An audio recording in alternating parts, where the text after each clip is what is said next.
আমি তো already Sunny Leone हो गए हैं। আমি তো অবশ্যই বাংলাদেশের सनी लियोन। व्हाट्सअप गाइस, कैसे हो आप लोग? शायद अच्छे होंगे। मैं तो ऐसा सुतिया लड़की के बारे में बात करने जा रहा हूँ जो सनी लियोन बनना चाहती है। অলরেডি सनी लियोन হয়ে গেছে, কারণ আমাকে হচ্ছে কমেন্ট বক্সে বেশিরভাগ কমেন্টই আসে যে सनी लियोन এই সময় কম। हाँ कर रहा हूँ। आज शुद्ध रोशनी नहीं और भी कुछ करना है, लेकिन पहले डिस्प्ले तो लगाने दो। বানানো ভিডিও দেখবেন, মজা নেবেন আর ভুলে যাবেন, গায়ে মাখবেন না বাবা। আমার তো ভালোই লাগে যে सनी लियोन কিন্তু দেখতে অনেক সুন্দর। हाँ सनी लियोन तो बन पाओगी, हम लोग है ना तुमको सपोर्ट करने के लिए, लेकिन एक बात है, सनी लियोन का जैसा लोड ले सकते हो क्या? ছেলে কামাতে পারবো না, এটা কোনো কথা? চার পাঁচজন ছেলে নিয়ে কি আপনি লোড সামলাতে পারবেন জীবনে? লোড হ্যাঁ, জীবনের লোড তো অবশ্যই সামলাতে পারবো, কারণ আমি হচ্ছে খুবই এনার্জিফুল, আর হচ্ছে আমার ভিতরে খুবই এনার্জি। আমার মনে হয় যে আমি दिल करता है बेअंसब बोले गाली दूं मैं। যাই হোক ডেপনা সোদা, তোমার কোন দিক থেকে সনি লিওন মনে হয়? নাকটা একটু চোখা চোখা, আর আমার চোখ দুইটা মায়াবী, এন্ড হচ্ছে আমার ঠোঁটগুলো হচ্ছে গোলাপের মতো সুন্দর, আর গাল দুইটা হচ্ছে লাল লাল টমেটোর মতো, এমন হচ্ছে আমার জিরো ফিগার। তো আমার কাছে মনে হয় যে আমি অনেক সুন্দর। सब किया लेकिन नीचे का व्यू नहीं किया, आप वो भी कर दो, हम लोग तो सुतिया है सुनने के लिए। हे अल्लाह, ये कौन सा टाइम में पैदा कर दिया? सिर्फ बाक्सुदी देख रहा हूँ, लेकिन 2024 में और बाक्सुदी है तो मुझे धाते से उठा लो, मुझे जीने का शौक नहीं है। মাথা নষ্ট। আমি তোমার হয়েছি পাগল, ভালোবাসা করো না কবুল, ভাবি না কিছু তুমি ছাড়া, দিয়েছি তোমায় মন প্রাণ। बैठ के बेंगल मारती है और सपने में सनी लियोन बनना चाहती है। তোর নাগাল গলা যদি আমার হতো না, ও গলায় আমি খাওয়াও খাইতাম না, আর তুই তো গান কর। ঠিক বলেছো তুমি, ঠিক শোনাও কেন?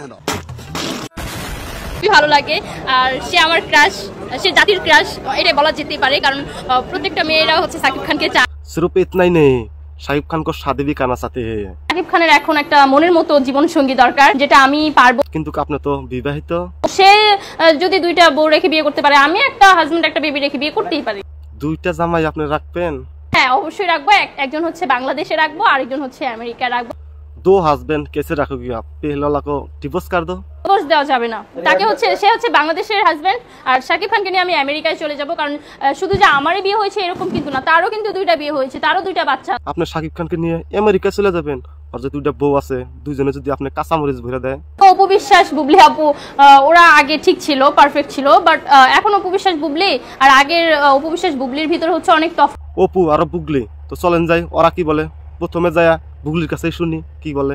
আমার আসার পর থেকে আমার ইচ্ছে লাগছে, মাগি আমার হাঁটুর সমান যোগ্যতা নাই, আর আমার হিংসা করে, বান্দির বাচ্চার চেহারা দেখে বমি আসে আমার। এবার আমরা শুনবো অপু বিশ্বাস কি বলে, চলেন। স্বপ্ন দেখেছে ইয়াং একটা ছেলে, এক বাপের এক ছেলে, বাংলাদেশের top of the one superstar. যাই হোক ডেপনা সোদা, আপনার কাছে একটা আমার প্রশ্ন, ওর কাছে বিয়া না বইয়া আপনি তো ওর হাতে ফিল্ম করলেও তো পারেন। কারণ আমাকে দেখলে এমনি সবাই থ হয়ে পড়ে থাকে, আমাকে দেখলেই সিনেমায় চান্স দিয়ে দিবে, আমার সাথে আবার কিসের বিনিময়? বাংলাদেশের ইন্ডাস্ট্রিতে যদি আপনাকে চান্স নাও দিতে পারে, কিন্তু আমাদের ভারতের বড় লুচ্চা মহেশ ভান্ডে কিন্তু আপনাদের ঠিকই চান্স দেবে। দিমো চান্স, আমি সব সময় নতুন মানুষকে মুভিতে চান্স দেই, কিন্তু আমার একটা শর্ত আছে, আমার সাথে সময় কাটাইতে হইব, তাহলে আমি চান্স। अगर उसका बाद तुम मानोगी तो सीधा बॉलीवुड में तुम्हें चांस मिलेगा। একটু বোনের চোখে দেখবে, বোনের চোখে দেখে হচ্ছে আমাকে सिनेमाয় चांस দিয়ে দিবে, তাহলেই তো হয়ে। अरे बाइंसोत, उसका बेटी को नहीं छोड़ा, तुम्हें कैसे छोड़ेगा? সবই হচ্ছে যে মুতার জায়গায় গুতা দেওয়া ধান্দা। अभी समझ में आया, যোগ্যতা ছাড়া ফিল্ম ইন্ডাস্ট্রিতে কোনদিন চান্স মিলে না, আগে প্রফেসরগুলোর লগে দিতে হয় তারপরে সে চান্স মিলে। যাই হোক ডেপনা সুদা, তুমি যে সোশ্যাল মিডিয়ায় এই সব করো, তোমার হাজবেন্ড জানে না, আর তোমার হাজবেন্ড দেখতে কিরকম? আমার হাজবেন্ড ইমরান হাশমির থেকে কম না। वाह, तुम्हारा हस्बैंड तो बहुत अच्छा है, महेश भांडे से कम नहीं है। চরিত্র একদমই আমার মতো। যাই হোক ভিডিও কেমন লাগছে অবশ্যই কমেন্ট বক্সে জানাবেন, আর যদি ভালো লাগে শেয়ার করবেন।